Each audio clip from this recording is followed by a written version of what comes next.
नमस्कार, मैं सौरभ शुक्ला और आप देख रहे हैं न्यूज़ 18। खाड़ी देशों में एक बार फिर युद्ध के बादल गहरे हो गए। अमेरिका और ईरान के बीच चल रहा अस्थायी सीजफायर पूरी तरह से टूट चुका है। अमेरिकी सेंट्रल कमांड ने ऐलान किया है कि उसने होर्मुज जलडमरू मध्य में ईरान की घेराबंदी यानी नौसैनिक नाकेबंदी फिर से शुरू कर दी है। इतना ही नहीं, अमेरिका ने ईरान के सैन्य ठिकानों पर ताबड़तोड़ मिसाइलें भी बरसाई हैं। इसके जवाब में ईरान ने भी चुप बैठने के बजाय ऑपरेशन अल नसर 2 शुरू कर दिया है और अपनी सबसे खतरनाक मिसाइलें समंदर में दाग दी हैं। इस कदम से पूरी दुनिया में हड़कंप मच गया है और ग्लोबल मार्केट में तेल संकट का खतरा फिर से बढ़ गया है।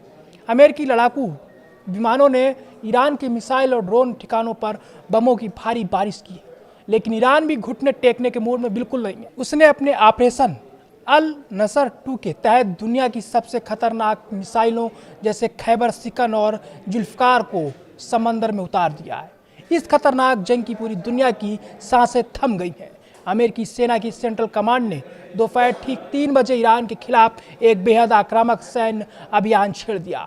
इस बार अमेरिकी सेना का सीधा मकसद होर्मुज जलडमरू मध्य में ईरान की उस ताकत को हमेशा के लिए कुचल देना है जो अंतर्राष्ट्रीय व्यापारिक जहाज़ों को निशाना बनाती है। राष्ट्रपति डोनाल्ड ट्रंप ने साफ कर दिया है कि ईरान के बंदरगाहों की घेराबंदी तब तक नहीं हटेगी जब तक ईरान पूरी तरह झुक नहीं जाता।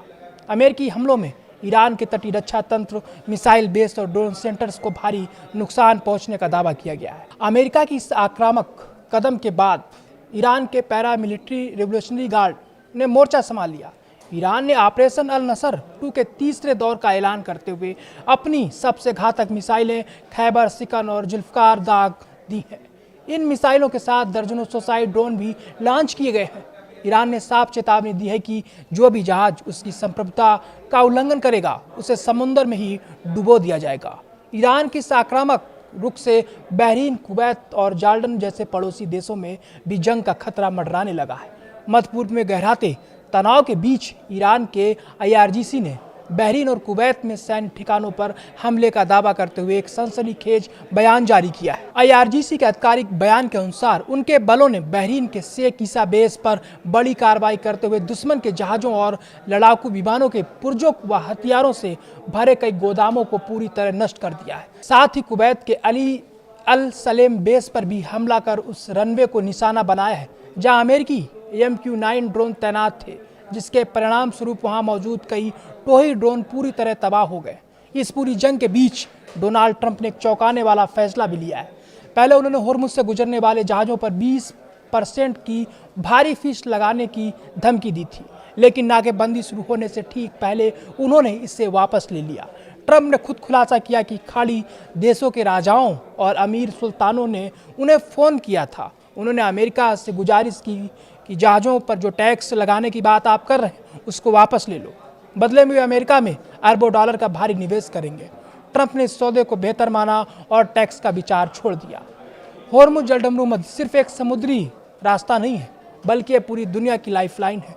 जंग से पहले दुनिया का 20% कच्चा तेल और गैस इसी सकरे रास्ते से होकर गुजरता था। जब फरवरी में अमेरिका और इजराइल ने मिलकर ईरान पर पहला हमला किया था, तब यह रास्ता पूरी तरह ठप हो गया था। उस समय दुनिया भर में तेल और अनाज की कीमतें आसमान पर पहुंच गई थी। अब एक बार फिर इस रास्ते पर बारूद बरसने की वैश्विक अर्थव्यवस्था के डूबने का खतरा पैदा हो गया है। दोनों देशों के बीच 60 दिनों का जो अस्थायी शांति समझौता हुआ था, वह अपने आधे सफर में ही दम तोड़ चुका है। इस समझौते के तहत बातचीत के जरिए परमाणु कार्यक्रम और समुद्री विवाद को हमेशा के लिए सुलझाना था, लेकिन दोनों देशों की जिद ने इसे मलबे में तब्दील कर दिया।